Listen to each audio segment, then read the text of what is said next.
All right, guys, we are going to talk about some of the social media updates that have come about. There were so many changes yesterday. This past weekend, as a social media manager or a content creator, life was kind of hectic and crazy with the ban of TikTok happening and then showing up, the ban of CapCut happening, and then possibly still being able to use it again. My information was all over the place. And here's the thing, I've seen a lot of misinformation out there. So I want to update my audience on what it is that I know to keep you in the loop. So the first things first is TikTok was banned and it's back. And I do think it's probably going to go away again, but then it's going to come back again in just a different way. There's too many content creators right now making money off TikTok, and people are making such a big fuss about it. Unlike platforms we've seen in the past go away, like MySpace, Vine, and AIM, all of those former ones. But at the end of the day, those did go away and never came back. So TikTok could be the same. So, what does this mean for you as a content creator and business owner? It means having an omnipresence. Now, if you saw on my social media post earlier this week, I talked about how I used to teach about having an omnipresence, and now I say focus on one platform. Here's the thing, you do want to grow a community on one platform. So, I have grown a really strong community over on Instagram. That is where most people send me DMs. That's where most people know to go follow me. That's how most people refer me. So now that I already have that one built up, I can focus on another one. Now you can find me on almost all social media platforms. But this year, my goal is to show up more on video and YouTube talking about what it is that I know in social media and showing my authoritative knowledge in the industry more so than just showing up doing trending reels, which I do enjoy and have a lot of fun doing. Speaking of, let's talk about Instagram. Holy cow. Here's the thing, I used to love Instagram. I don't as much. It has become just a beast in itself. There are so many things. Whereas it used to only take me about 30 minutes to craft a post, it now takes me an hour and a half to 2 hours to craft and put together a single post or reel. And I talk specifically if I'm doing this for clients. And here's why. It's because not only do I know way too much about social media and how to craft these posts and reels, I know that you need to have stories that go with them. You need to have notes. You need to have a broadcast channel. You need to do polls and engagement. And you don't, I'm going to take the word need out. You don't need to do any of these things, but you absolutely should be doing these things. And as a social media manager who used to charge for just posting, now I feel like, well, if you want it done well and right, there's so much more that we could be doing, but we just honestly can't do that for every client. And it's hard enough to do it for ourselves. Let's talk about some of the updates that are coming to Instagram. I see a lot of people freaking out and had people in my inbox talking about the new feed and how their new feed doesn't look good. It's messed everything up on their profile. Fear not, friends. Most people aren't coming to your profile anyway. Instagram has made it so easy just to follow from a reel or follow for a post that a lot of times people aren't coming to your profile. Now, the other aspect of that is people aren't getting followers like they used to on Instagram. Because they've made it so easy for people not to go to the profile, people aren't following like they used to certain accounts. They are if it's content that they really want to know. For example, I love studying and learning about financial wealth and knowledge because that is also a goal for me this year is to grow my financial wisdom and knowledge so I can build a wealthy, healthy future lifestyle. So right now, if I'm scrolling and I find somebody who says something that resonates with me, I am just easily clicking follow, but I'm not going to their profile page typically to see who they are. I'm like, they'll pop up in my feed later because now I'm following them. A lot of people are doing that to you too. On the other hand, here is why it's important to have a good feed or just an aesthetic one that people do want to follow is because if you are engaging and commenting on people's posts, as you should, that is where people say, who is this person? Who is she?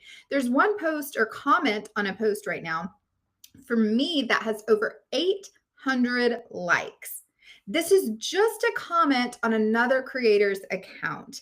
He is a very motivational person, and I put something on there for me saying, hey, dating in my 40s has been the most fun that I've ever had dating. And people like that. That resonates with a lot of people. I think a lot of people like to see someone having fun dating in their 40s and dating healthy. And so that resonated with a lot of people. 800 people liked my comment, and I can see some of my follows and people coming to my page are from that comment. So you do want to make sure that your feed still looks good. And Instagram is making it easier for you to do that, even though some people are freaking out. When I go to post on my feed for Instagram, I have two options, or had two options, to do a square post or a portrait post. What Instagram is saying is they are seeing that more and more people are using the portrait mode post and the Reels post. I think I talked about this about 6 or 7 months ago, how one of our standards for our agency is we don't normally do square post. We always create in portrait mode because my account sometimes gets some beta features first. Even some of my clients get beta features first, so I get to see a lot of them. I saw that this was being beta tested out, and that is when we started creating portrait mode cover photos, might you say, or creating for portrait mode. This is important. It keeps people on your feed and post longer compared to a square post. So then just that watch time on a post goes up. And that sounds so little, and it is, but for those type of things, if we want just to be a 1% better every single day, that's how we grow. Well, this is just a way to be 1% better. Now, someone in my inbox yesterday said, my feed looks awful. It looks messy. Should I delete things? Should I change it? No, you don't have to, because Instagram is rolling out some other new features to make that easier for you to do. So one of their new features, besides just their Instagram grid and the layout, is that you're going to now be able to customize your thumbnails easier from your feed post directly.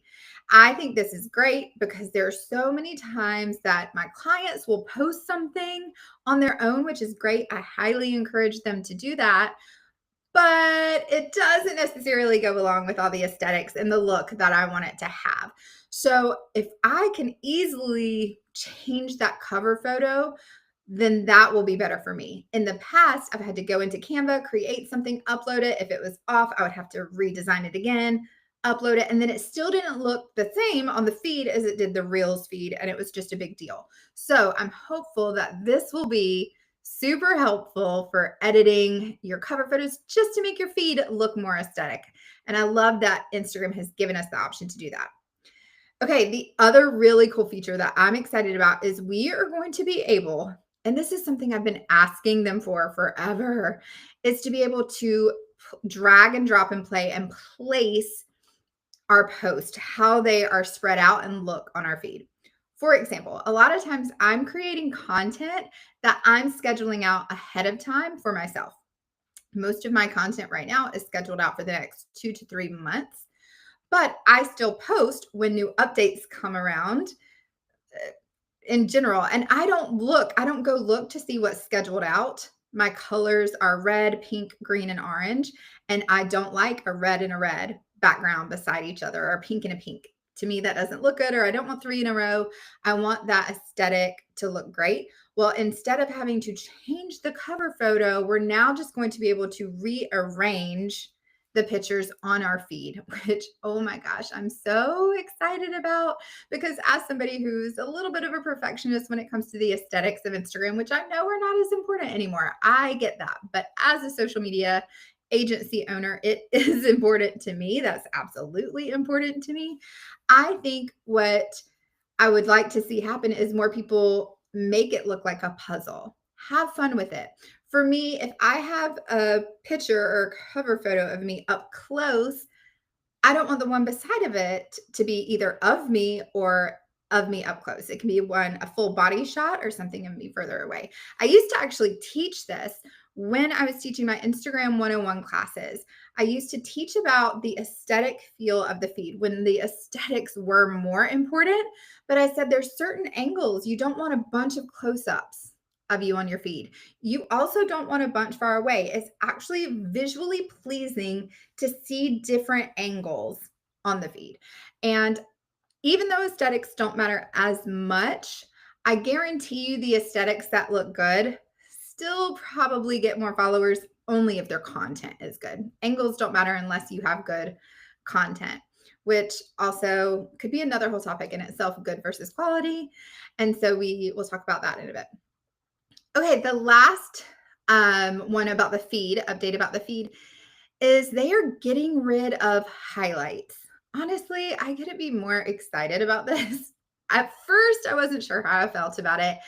And then I started thinking about it and I was like, yeah, I'm ready for this to go away. One, because I don't take time to update my highlights. I don't take time to update my clients' highlights. We do usually at the beginning, we clean them out a lot of times, but it's just not a thing. I'm not really looking at people's highlights much anymore unless I'm truly interested. A lot of times I'm just binging their reels now instead of looking at their highlights.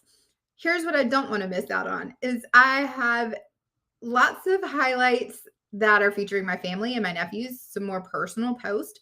So I might just save those highlights and stories and maybe save them to my camera roll or save them somewhere, put them somewhere else.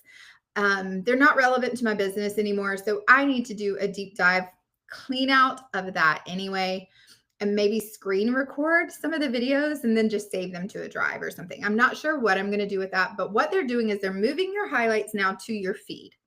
So they're going to place them in your feed. And just like you're able to go look at all of your reels, you're going to be able to go look at all of your highlights. So I do like that feature.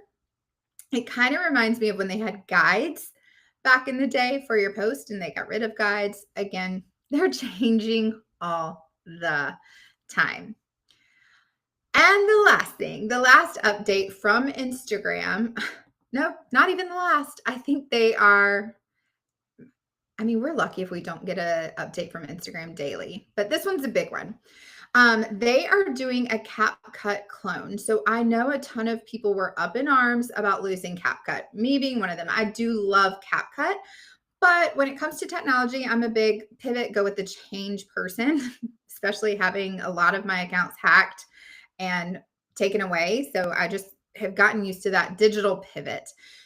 So right now, I currently use InShot, I use Canva, I use Instagram the original platform to edit videos right now anyway.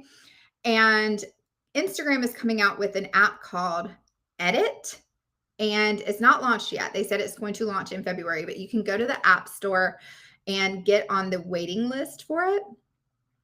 And let's see, CapCut ByteDance's video editing app for TikTok is still down in response to the federal ban, but Instagram is taking advantage of everybody being banned from TikTok and losing TikTok and CapCut, and they are creating. Now, I know this has been in the process and plans for a while, but I do think it'll be good. The only problem is that I see right now is that it's not going to have templates. It's not going to be desktop friendly. It's just going to be on your phone. But it does look like it's going to be very compatible with Instagram, meaning it looks like they're going to have a lot of insights, a lot of trending audios to use and how to use them. So I'm interested to see how that works out with my social trend email. Will it hurt it? Will it help it? If not, I'm going to have to pivot there and figure out how we work with that and what we do. So again, content creators, social media managers, even entrepreneurs who are using content, these are the updates. And I would love to know what you think about them, how you're pivoting with the changes. And we will have a lot more conversations like this in the future, talking about AI, social media in general. But hope y'all have a great day.